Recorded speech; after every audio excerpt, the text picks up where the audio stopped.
Aviones de ataque argentinos en una mortífera misión a muy baja altitud.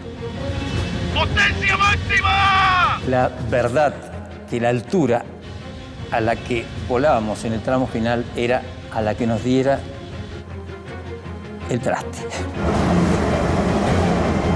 Un buque de guerra británico cuya misión era hacer de cebo. Estaban en una trayectoria de colisión que podía costar cientos de vidas y cambiar el curso de la guerra.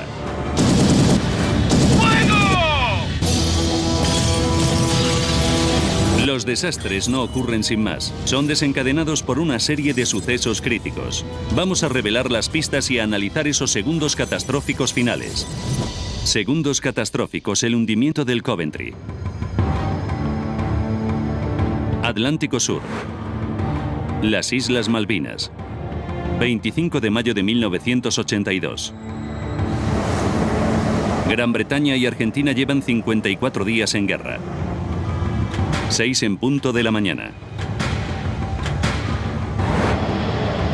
El HMS Coventry, un destructor británico tipo 42, estaba situado al norte de las Islas Malvinas, junto a la fragata Broadsword.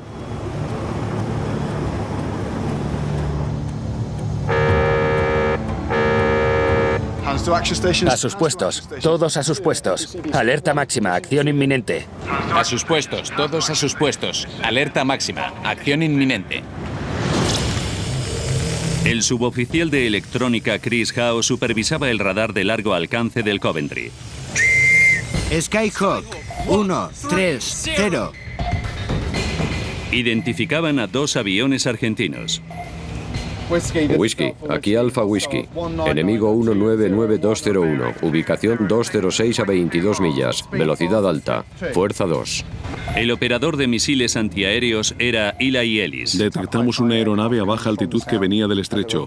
Estaban bombardeando objetivos en el estrecho de San Carlos y en la bahía. El estrecho de San Carlos, como es conocido en castellano, es donde las tropas británicas descargaban una flota de invasión. El capitán David Hardike y su compañía tenían la tarea de proteger a las tropas británicas que llegaban a las Malvinas. Y ello suponía identificar y derribar a los bombarderos argentinos que intentaran evitar la invasión terrestre antes de tener asegurada una cabeza de puente. Whisky, aquí Alfa Whisky. Enemigos 214 y 208. Alerta de ataque aéreo a buque Charlie. Alarma de Sea Dart.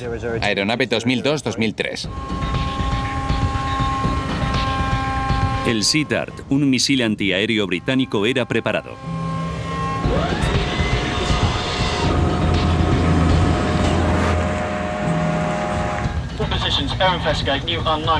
Alerta aérea, 4 millas.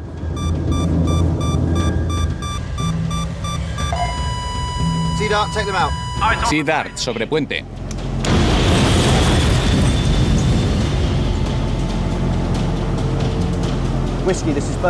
Whisky, amenaza aérea. Enemigo 2002 y 2003.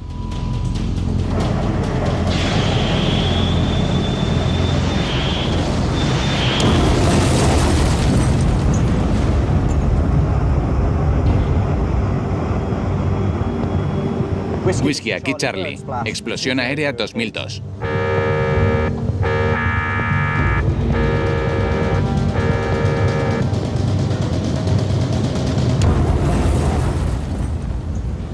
Estábamos tremendamente confiados. Puede que demasiado. La moral estaba muy alta. Ambas partes sabían que los siguientes días podían determinar el curso de la guerra. ¿No es cierto? Que ellos vean mi determinación. Además, yo estaba seguro que peleaba por una causa justa. Aunque todo parecía en nuestra contra, estábamos muy animados, hacíamos bromas y teníamos mucha seguridad. 11 en punto de la mañana. Argentina, provincia de Santa Cruz, base aérea de Río Gallegos. La noticia del ataque era transmitida por el capitán Pablo Carballo de la Brigada Aérea número 5. Conocía bien al piloto. Entonces, todo eso que íbamos sintiendo hacía que uno vaya conociéndose tremendamente, más en situaciones que uno se hace como un hermano. El deseo de combatir y el dolor de saber que estamos a punto de morir. En las arenas bailan los remolinos. Los pilotos intentaban liberar tensiones mientras esperaban órdenes. Y ahí tocábamos la guitarra, cantábamos y demás. El arriero va, el arriero va.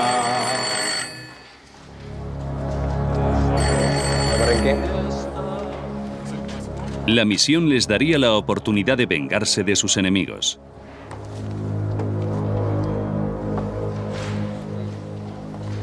Sí, señor. La misión era atacar 2 buques que estaban haciendo, digamos, de radares. Tan es así que aparentemente fueron ellos quienes derribaron al capitán García. Aquí empezamos en la ruta, volamos hasta la... Los pilotos se dirigirían a Isla Borbón e intentarían hundir el Coventry y el Broadsword. Atravesamos. Junto a Carballo, en un ataque con 4 bombarderos, irían los pilotos Carlos Rinque, Jorge Barrionuevo y Mariano Velasco. Que son las que un poco habían tenido resultados positivos en las operaciones anteriores del mismo día. Entonces el objetivo era neutralizar estas unidades. ¿Lo tienen? Sí. Trabajo de equipo, ¿ok? Sí, capitán. Vamos. Yo siempre iba con mucho miedo al avión, pero ese día no tenía miedo. Los argentinos pilotaban bombarderos A-4P Skyhawk, antiguos pero rápidos, maniobrables y altamente efectivos.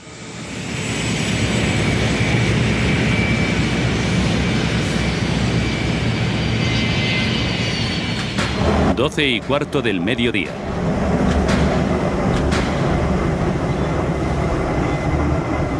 En el Coventry, Hardike recibía información secreta del equipo de fuerzas especiales oculto en algún lugar de Argentina. El teniente coronel Jamie Miller, experto en inteligencia, era informado de la noticia. Recibimos un mensaje bastante escalofriante de la patrulla infiltrada del servicio secreto, ya que nos avisaban de que habían iniciado otro ataque. Emergencia, creo que estábamos esperando eso. La hora estimada de ataque era 1 hora después. Sabía que iba a ser duro, así que estaba concentrado y nervioso. Era un excitante final de día, de una manera o de otra. 12 y 45 minutos.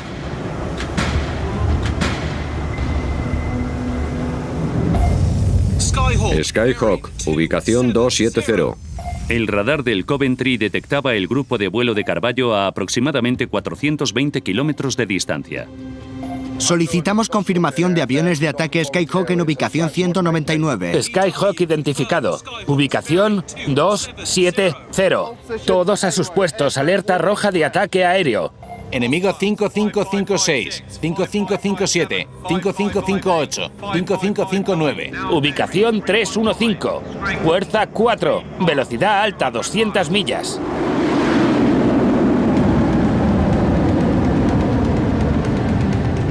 La dificultad de hacer el ataque diurno era el problema de que durante el día no solo podíamos ser detectados a través de los radares, sino también visualmente.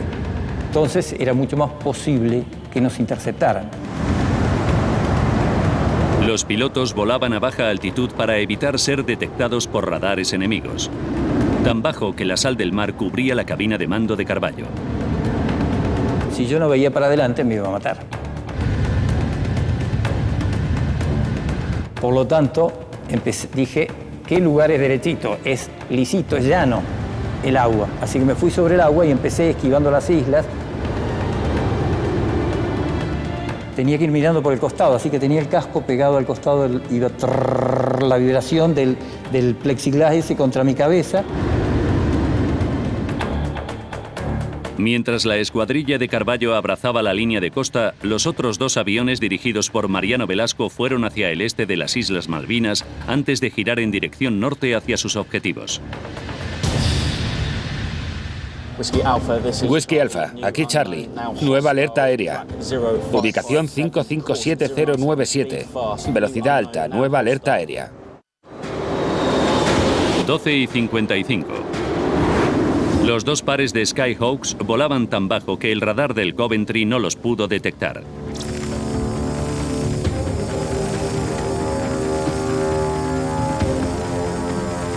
No los veíamos porque los pilotos argentinos volaron muy cerca de la Tierra y no supe que nos atacaban hasta que los tuvimos encima. Su misil Sea Dart no podía interceptarlos. Todos los ojos estaban puestos en las pantallas de radar de la sala de operaciones. En la cubierta superior todos los ojos estaban puestos en la isla Borbón, esperando que estas 2 escuadrillas de 4 aviones descendieran y se mojaran los pies. Sabíamos que nos iban a atacar. Los habíamos visto desaparecer por el oeste de las Malvinas y era cuestión de tiempo. Era como cuando un jugador de tenis está a punto de dar un raquetazo. Todo el mundo estaba totalmente preparado. 13 horas. Whisky, aquí Alpha Whisky. Alerta de ataque aéreo a buque Charlie. El Sea Dart del Coventry seguía intentando localizar al inminente enemigo. Pero entonces... Atención, ubicación verde 90. 2 posibles aviones a 20 millas. Ubicación verde 90, baja altitud.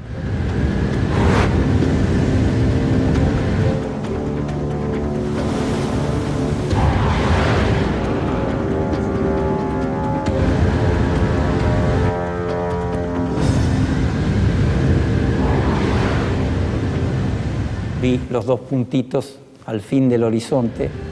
Eran 2 puntitos lejísimos. Ok, chicas, los tengo a la vista. ¡Potencia máxima! Yo dije, de esta no volvemos, porque estábamos totalmente expuestos.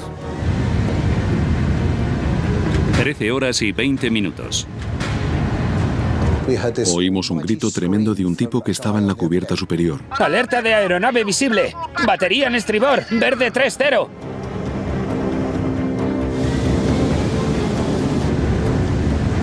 Los operadores de radar sabían que solo tenían unos minutos para interceptar. En la sala de operaciones había silencio. Mirábamos los sistemas de misiles, mirábamos el radar de vigilancia del Sea Dart para ver si localizábamos a nuestros blancos. Pero no podíamos. Batería en estribor, objetivo aéreo, coordenadas verde 3045. El Coventry tenía una defensa de menor tecnología. Su cañón de 4,5 pulgadas abría fuego. ¡Fuego!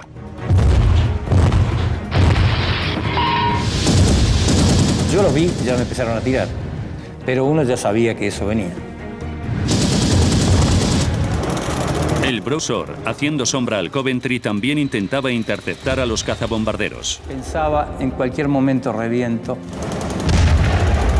Pero el Browser no disparó sus misiles tampoco. La aeronave estaba a tan solo unos segundos de distancia. Yo veía el agua que saltaba el agua, explosiones todas en el aire. Entonces los aviones cambiaron de dirección. Hacia el Browser.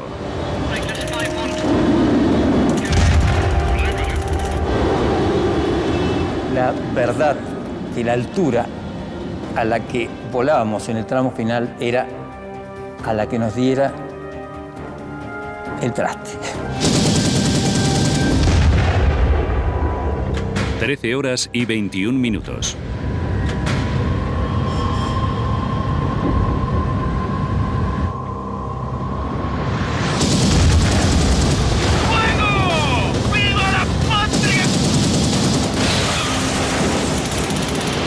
Una bomba rebota en el mar. Pasaba por la cubierta de vuelo del Browser destrozando un helicóptero y volvía a caer al mar sin explotar. Pero justo cuando parecía que los 2 buques británicos habían tenido suerte de escapar... Alarma visual de aeronave. Batería en estribor verde 90.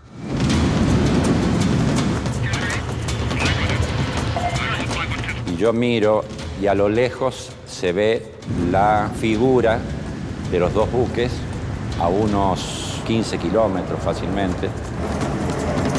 Una duración de vuelo de poco más de 1 minuto. 13 horas y 22 minutos. Alerta, se dirigen hacia nosotros. Enemigo 5557, 5558, ubicación 210, velocidad alta, fuerza 2, altitud baja. Un par de bombarderos se dirigían hacia nosotros a gran velocidad y a una altitud tremendamente baja, a la altura del mar. Oficial de guardia, capitán. Babor 030. 2 bombarderos. Coordenadas. El capitán Hardike ordenaba girar a babor para que sus misiles SEA tuvieran más oportunidades de interceptar a los aviones. Contacto en noroeste. Pero entonces... Lo último que recuerdo es a mi oficial de guerra diciéndome que habían identificado a un avión de ataque aproximándose por el noroeste. Pudiendo ser atacados desde 2 posiciones, Hardike ordenaba un viraje a estribor para que sus misiles tuvieran más posibilidades de interceptar al posible enemigo. Oficial de guardia, capitán. Giro de 140. Aumento de velocidad a 15 nudos.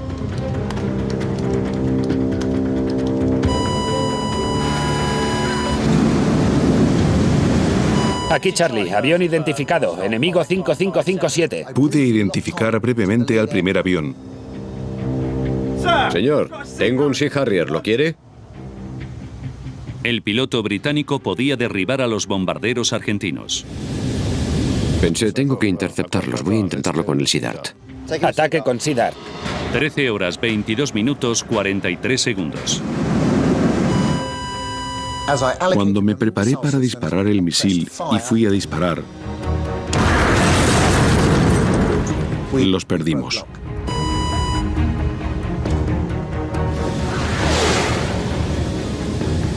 Vi el misil pasar por el costado derecho mío, a unos 300 metros por mi derecha. Fue el único que yo vi en la guerra, Sea Dart, ¿no? Impresionante, ¿no? Parecía un cohete a la luna directamente. El Sea Dart salió del lanzamisiles disparado al aire. Las aeronaves estaban demasiado cerca para ser interceptadas por el Sea Dart. Lo único que tenían los buques británicos para defenderse eran los cañones de cubierta y rifles. ¡Listos para acción! ¡Listos para acción! El Broadsword podía haber interceptado a los objetivos.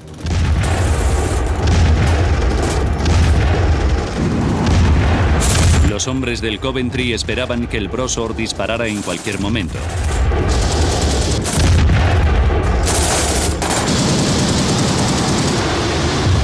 Horas 22 minutos 58 segundos.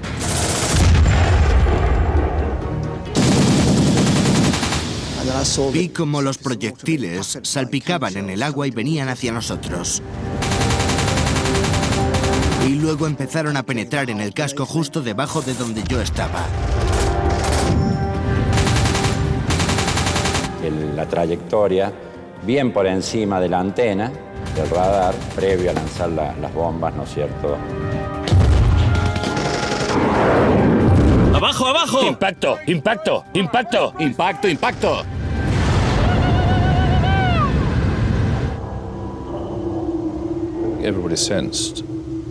Todo el mundo presintió que habíamos perdido la batalla.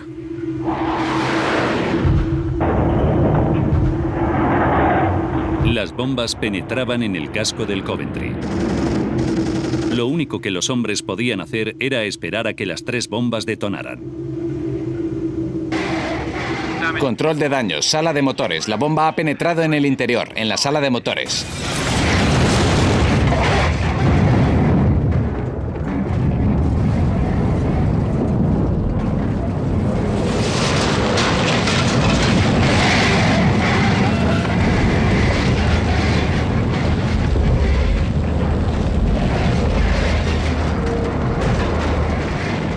Hardike quedó inconsciente.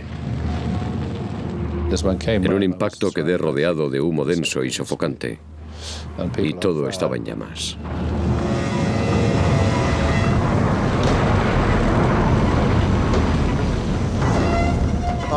Me resigné a pensar que no iba a sobrevivir a aquello. Y la idea de pensar que vas a morir no es dolorosa. En realidad es bastante tranquilizadora.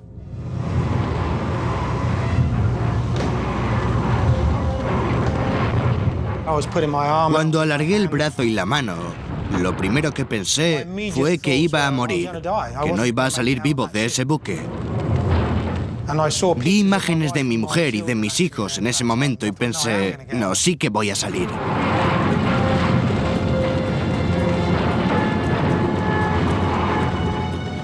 Se podía sentir una especie de agonía en el buque y de repente empezó a ser inestable. 13 horas y 48 minutos. La embarcación empezaba a escorarse. El Coventry se hundía.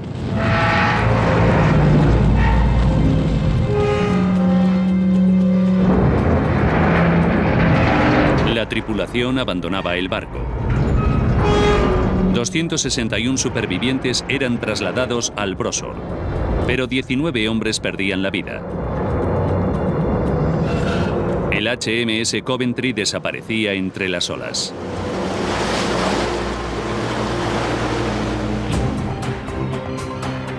Ahora, profundizando en los trágicos sucesos de aquel día, revelaremos cómo un par de anticuados bombarderos pudieron hundir uno de los buques de la Marina Británica tecnológicamente más avanzados.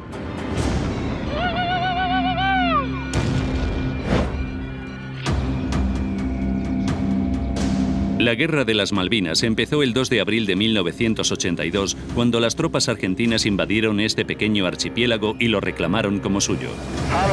Listo para despegue. Los británicos enviaron un destacamento especial para recuperarlo.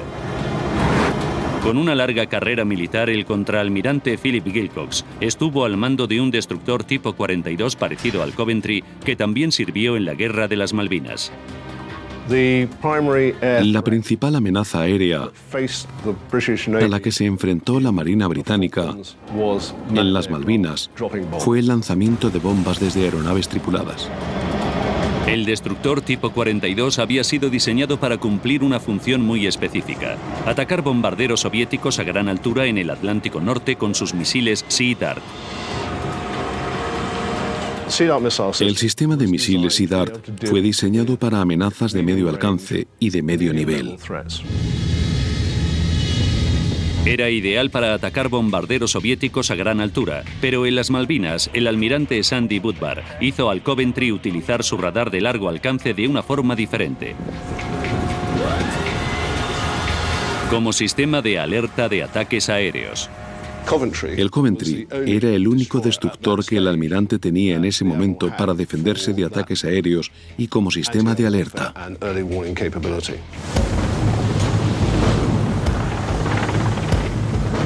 Tras 7 semanas de conflicto, las fuerzas británicas estaban preparadas para desembarcar en las islas. La función del Coventry era vigilar a las aeronaves argentinas que se dirigieran a las tropas británicas que llegaban a San Carlos. Estos desembarcos eran cruciales para la esperanza británica de recuperar las islas. Pero eran muy vulnerables, y si los bombarderos argentinos los alcanzaban, las tropas de tierra podían ser eliminadas. El Coventry protegía de ataques aéreos la parte norte de las Malvinas Occidentales y la parte norte de San Carlos.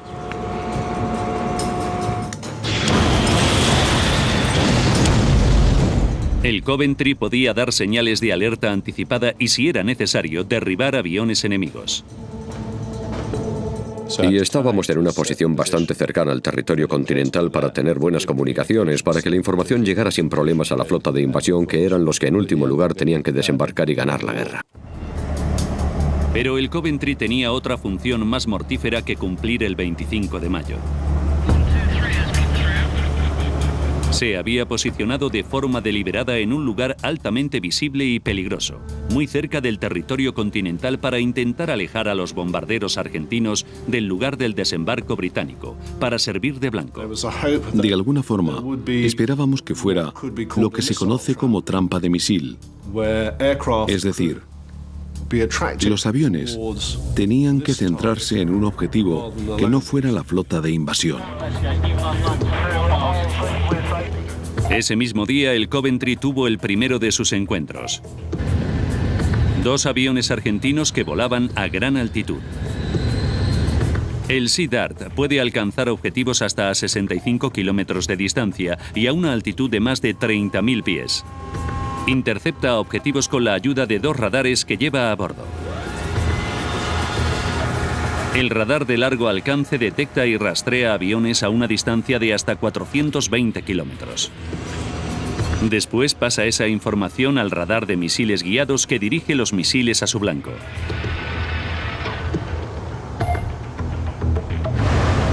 Los 2 aviones argentinos volvían de atacar a la flota de invasión británica. Para tener suficiente combustible para llegar a su base en la Argentina continental, necesitaban una altitud de aire fino. Condiciones ideales para el ataque de un Sea Dart. El Coventry podía interceptar esos blancos porque los aviones iban a una altitud que permitía al buque formar una trayectoria y derribarlos con éxito con los misiles Sea Dart. El Coventry parecía tener ventaja sobre los aviones argentinos. Atención al puente. Pero el buque y su sistema de Sea Dart tenían un gran talón de Aquiles. Es importante recordar que el Sea Dart no está diseñado para ataques rápidos y de baja altitud. Era un punto débil del que eran conscientes los capitanes británicos.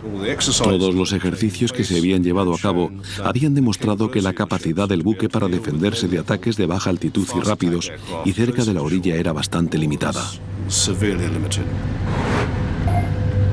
Los Sea Dart funcionan mejor cuando el radar tiene una clara línea de visión del objetivo. Cualquier masa terrestre alrededor del objetivo hace que el radar pierda nitidez y visibilidad del blanco. Desafortunadamente, en las Malvinas occidentales y orientales hay masas terrestres de altura y algunos valles bajos en los arcos ciegos, detrás de las colinas. Y también hay muchas islas pequeñas que quitan visibilidad al radar. Y lo que era peor para la tripulación del Coventry, era un punto débil que los argentinos conocían. El mejor método para eludir un Sea Dart es volar rasante. Y los pilotos querían aprovecharse de esa debilidad. Tratamos siempre, como dije anteriormente, de respetar ese patrón de vuelo, tratar de alcanzar un vuelo rasante, volar a baja altura, digamos, lo antes posible, de manera que de no ser detectados. En la sala de operaciones de un destructor tipo 42, es casi imposible para los operadores ver a un avión que vuele a tan poca altura de la Tierra. Para que el Coventry tuviera oportunidad de sobrevivir a un ataque directo, iba acompañado de otro buque de guerra. Una fragata tipo 22, el HMS Brosor. La fragata tipo 22, con su sistema de misiles Seawolf, está diseñada para la defensa de su propio buque y también para atacar objetivos de poca altitud, misiles y aviones. El sistema de misiles del Brosor podía alcanzar y derribar aviones de ataque enemigos desde una distancia de entre 6,5 kilómetros y 1 kilómetro. Los capitanes británicos creían haber encontrado la forma de proteger al HMS Coventry de ataques de baja altitud. Si atacaban a los 2 buques, el Coventry intentaría interceptar al enemigo en la distancia. Y si el Sea Dart no conseguía detectar al avión enemigo antes de estar a demasiada distancia del Seawolf de corto alcance del Brosor, tomaría el relevo.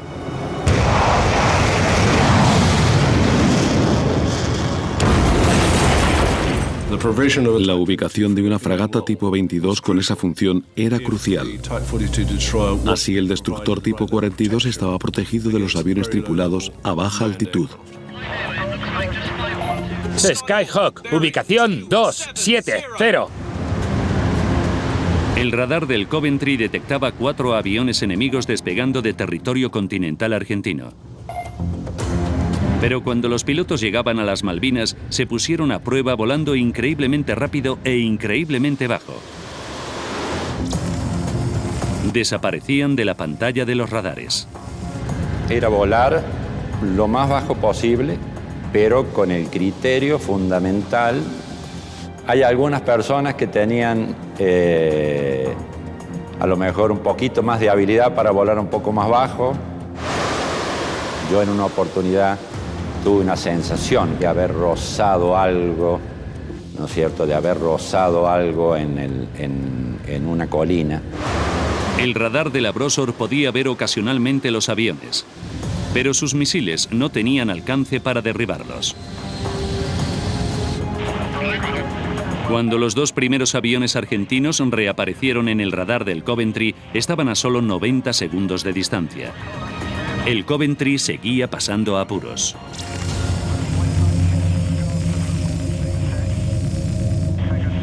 El Coventry era incapaz de interceptarlos eficazmente con su sistema de misiles Sea Dart por su corto alcance y porque, como tenía dificultades para identificar a los blancos, el sistema de Sea Dart no podía realizar el enganche con sus misiles.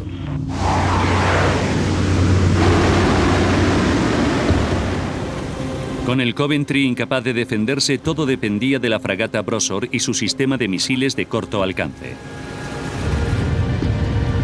El Seawolf debía identificar y derribar el avión cuando estuviera a 6,5 kilómetros o a 28 kilómetros de los buques. Pero el radar del Seawolf tenía problemas para identificar a los aviones. El radar de tiro tenía dificultades de identificación porque los aviones volaban muy cerca el uno del otro. Los aviones volaban tan cerca que el radar identificaba solo un gran avión enemigo. Tenía que mantener esa formación, que esa formación fue clave, digamos, para evitar lo que después fue posibilidad de derribo de nuestra sección. Cuando los aviones se separaron, el sistema de misiles intentó interceptar el primer avión enemigo y 2 aviones más. Ello creó mucha confusión en el sistema informático que controla los Seawolf y, efectivamente, el sistema de Seawolf se apagó y tuvo que volver a reajustarse.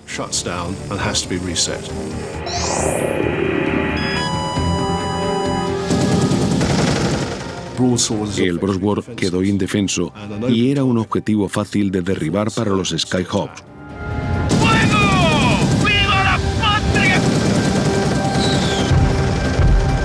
Increíblemente, gracias a su peso y velocidad, la bomba pasó rozando el buque.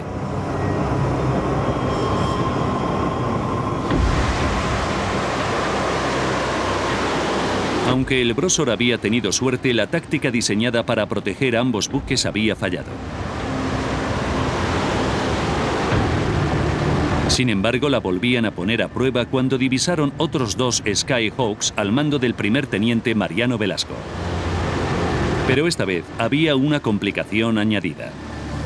Con los Skyhawks aproximándose por estribor, el capitán Hart Dyke era alertado de otra posible aproximación enemiga por popa, el punto ciego del buque.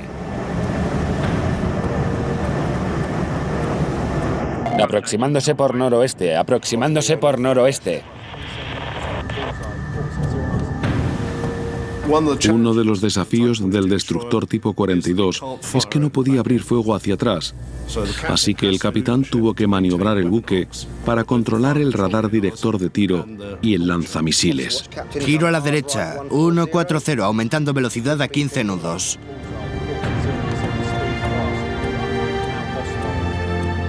Girar a estribor era la forma más rápida en que Hart Dyke podía defenderse de una amenaza posterior y por el sur de su campo de ataque. El avión de Velasco estaba a 35 segundos de distancia, a 8 kilómetros del Coventry. Demasiado cerca, casi fuera del alcance del Sea Dart.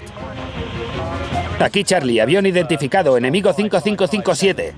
Entonces fue justo en ese momento, fue cuando yo estaba haciendo el viraje. Yo no es que cometí el error, necesariamente tuve que levantar un poquito. Entonces se ve que en ese momento, cuando yo levanto un poco para hacer el viraje, fue en el momento que el Coventry hace el buen enganche con el radar del Sea Dart. Pero con el Skyhawk a tan poca altitud, el radar del Sea Dart tenía dificultades para mantener el enganche. Cuando Ellis abría fuego, el objetivo se perdía.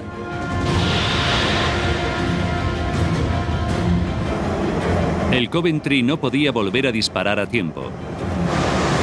La aeronave estaba a solo 21 segundos de distancia y el Coventry volvía a depender del Broadsword. Y evidentemente yo esperaba que el Broadsword pudiera derribarlos. En esos últimos segundos finales, el Coventry de Hard Eye continuó girando a estribor para responder al ataque del norte. El radar del Broadsword se centraba en los dos aviones. El Broadsword logró identificar a uno de los aviones y justo cuando iba a interceptarlo, el Coventry siguió girando a estribor y se puso en la trayectoria de fuego del Broadsword, que disparaba a los objetivos que se aproximaban por el sudeste.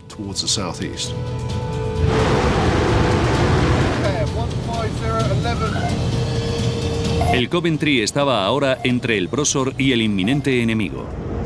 Si el Broadsword disparaba, sus misiles alcanzarían al Coventry. El avión enemigo se libraba del ataque. Y el giro a estribor del Coventry tendría otra consecuencia. Colocaba el barco en la peor posición posible para un ataque aéreo.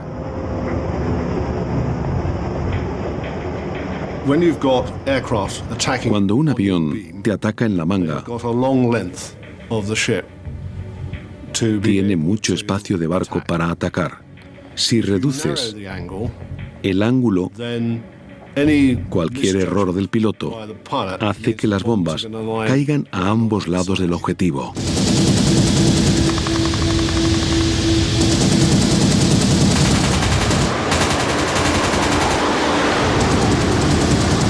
Cuando Velasco lanzó sus 3 bombas, el Coventry seguía virando.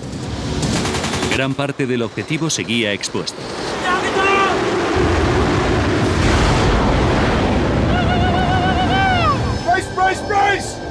Brace! Brace!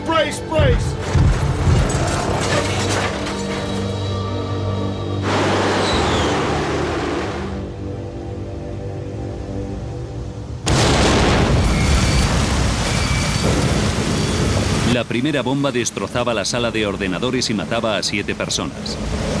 La segunda no detonó. Pero la tercera mató a 10 hombres en la sala de motores y compartimentos contiguos. 2 más murieron durante la evacuación. El plan de la Marina británica había fracasado.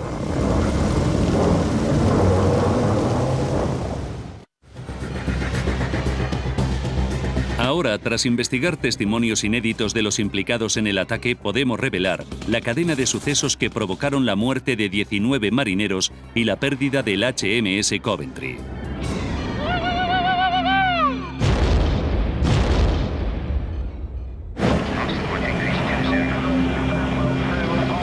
...21 de mayo, 4 días para el desastre.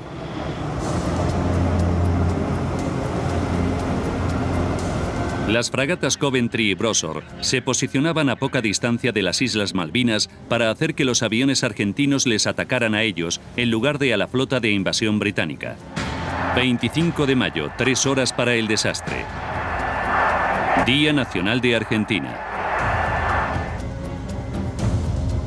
Preocupado por la efectividad de su buque ante un ataque directo, el capitán Hard Eye intentó pedir permiso al comandante del destacamento espacial para trasladar el Coventry a alta mar. Le dije a mi oficial de operaciones que enviara la señal, pero no la llegamos a ver porque no se llegó a enviar ya que la situación nos superó. 38 minutos para el desastre. El Coventry recibía alerta de ataque inminente. Ubicación de enemigo 0557, velocidad rápida, nuevo enemigo desconocido. El radar no localizaba al enemigo porque los argentinos volaban muy bajo sobre las islas.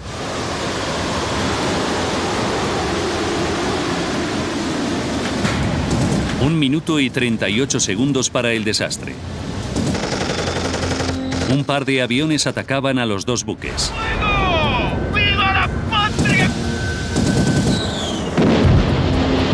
Lanzaban una bomba directamente sobre el Brosor.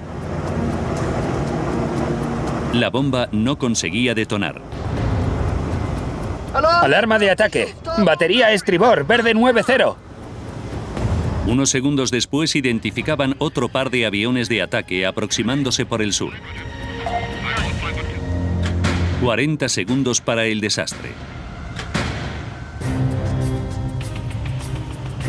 Hardike era alertado de más aviones enemigos por el noroeste. Enemigo aproximándose por noroeste.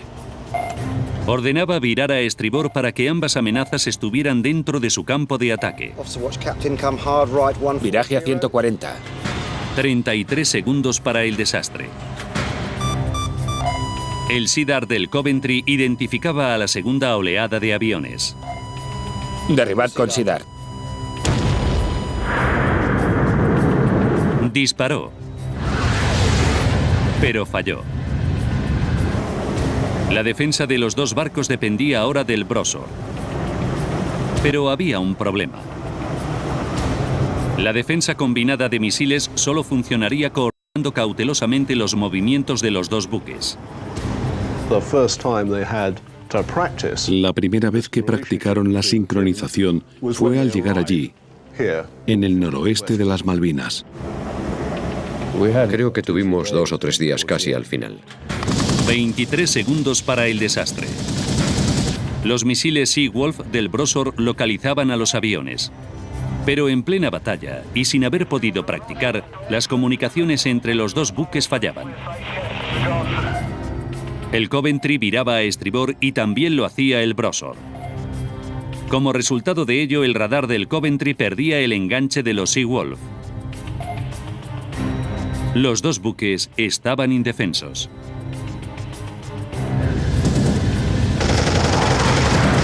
Cinco segundos para el desastre.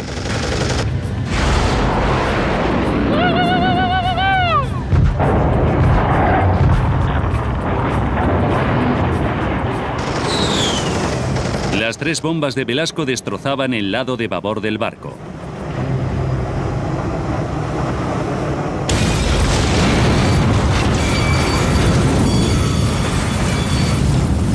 ...19 marineros morían y uno de los buques más valiosos de la Marina Real Británica se hundía.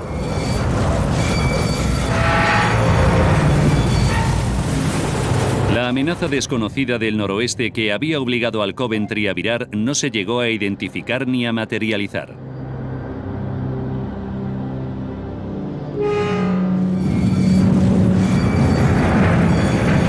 La decisión de emparejar al Coventry y al Brosor tuvo buenas intenciones, pero en la práctica resultó imposible que los buques se comunicaran y maniobraran juntos con efectividad.